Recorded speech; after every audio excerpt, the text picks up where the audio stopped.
বন্ধুরা, দুপুরের মেনু থালিতে সাজিয়ে নিয়েছি। আর কি কি রান্না হয়েছে আজকে কিন্তু আমি বলবো না, আজকে মামসোনা বলবে।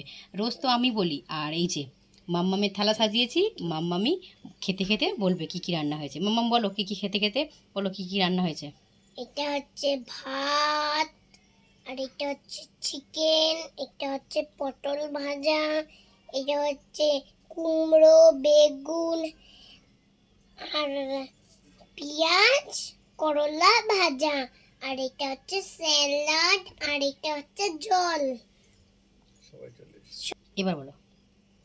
সবাই চলে এসে একসঙ্গে খাবো।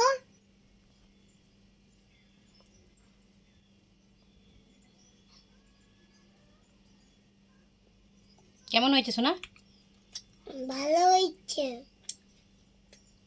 বন্ধুরা সকলে চলে এসো, মামসোনা ডেকেছে, সবাই একসঙ্গে বসে খাবো।